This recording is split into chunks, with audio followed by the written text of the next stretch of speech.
انہیں جانا انہیں مانا نہ رکھا ویسے کام للہ الحمد میں دنیا سے مسلمان گیا للہ الحمد میں دنیا سے مسلمان گیا۔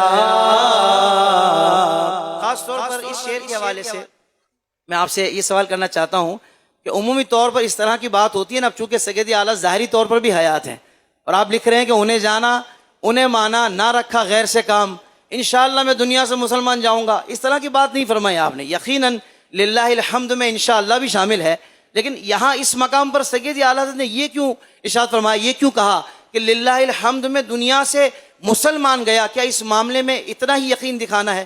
یہ ارشاد فرمائیے۔ للہ الحمد میں دنیا سے مسلمان گیا، نکیرین کرتے ہیں تعظیم میری، فدا ہو کہ تجھ پر یہ عزت ملی ہے۔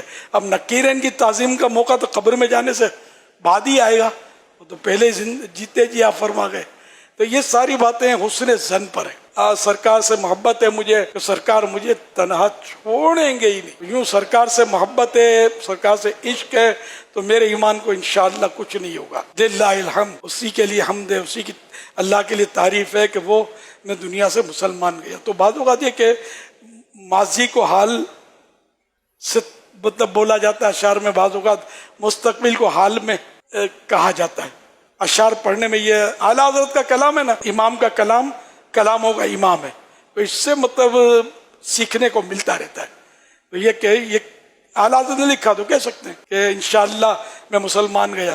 تو بعض اوقات یہ ماضی، اور اس میں آپ کو ایک مثال دوں، احیاء العلوم میں امام غزالی رحمۃ اللہ علیہ نے فرمایا کہ جس نے کل روزہ رکھا تھا وہ یہ کہہ سکتا ہے کہ انشاءاللہ میں نے کل روزہ رکھا تھا۔ روزہ اسی وقت ہے جبکہ اللہ کی بارگاہ میں قبول بھی ہوا ہو، اس لیے انشاءاللہ کہنے میں حرج نہیں ہے۔ نہ رکھا غیر سے کام، اس پر بھی کچھ کلام فرما دو۔ مطلب یہ کہ میں نے سرکار کا جب دامن تھام لیا تو سرکار سے کوئی بڑا ہے نہیں کہ جن کا میں دامن تھاموں، یہاں جو نے یہ ایسے اس کا مطلب نہیں غوث پاک کا دامن ہم نے تھاما تو ہم غلط ہو گئے، بس سرکار صلی اللہ علیہ وسلم کی عظمت کے اعتبار سے سرکار سب سے بڑے ہیں، تو میں نے ان جیسا کسی کو نہیں سمجھا، ان جیسا کسی کا دامن ہے ہی نہیں۔